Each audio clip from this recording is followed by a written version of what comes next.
As a songwriter and a performing musician, music has always been a tremendous part of my life. My name is Chris Clinton, and today I'd like to talk to you about one of my all-time favorite songwriters and a very dear friend. Matt Gilbert was, in my opinion, one of the greatest songwriters of our day. I always believed that the only thing that stood between Matt and a career as a professional recording artist was time. In the end, time was the one thing that Matt never had. Matt was taken from us in a tragic car accident several years ago.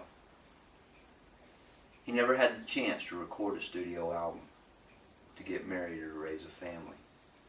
But for those of us that knew him, Matt left an impact that'll never be forgotten. I'd like to tell you about three things about Matt today.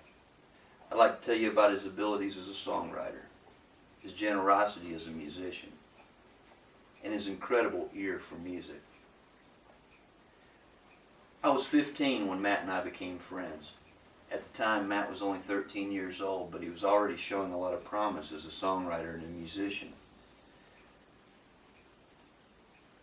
Ed Roland of Collective Soul once said, "If you can play it on an acoustic guitar, then it's a song, because everything else is just production."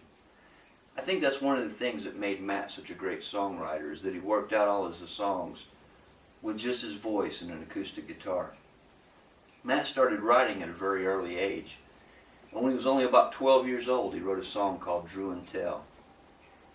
And the lyrics that he wrote at that time still haunt me today. One line from the song says, "As you stare into the mirror and celebrate your broken heart, all your dreams come to fruition.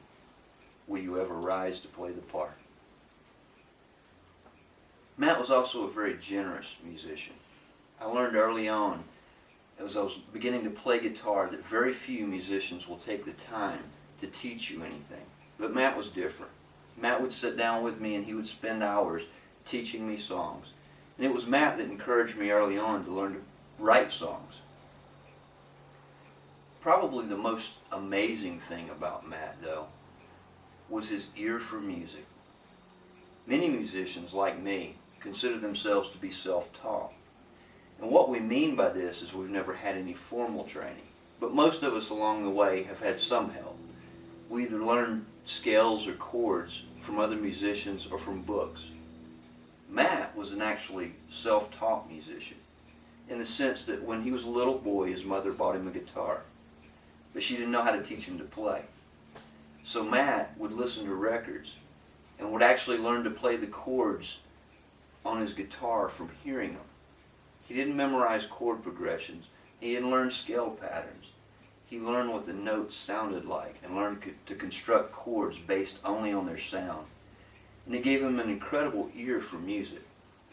One of the most amazing things that I've ever seen a musician do was one day, Matt and I were listening to a CD when he heard a song for the very first time.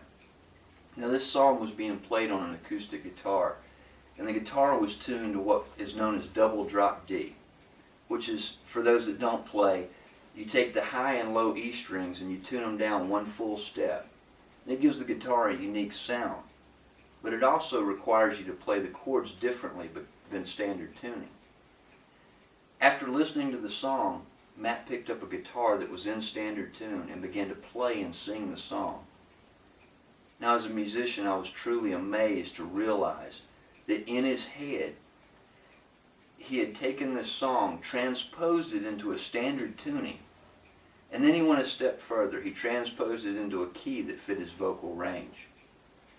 And as he began to play and sing this song through, I realized that in one listening, he had memorized the words and chord progressions of the verse, chorus, and bridge of this song, and he played it through in its entirety.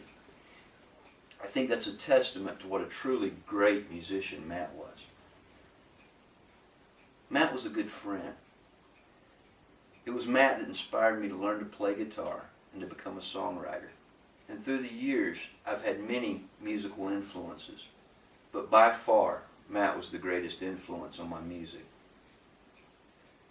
That's why I wanted to share his story with you today. You see, Matt never got a chance to have his music heard by the masses.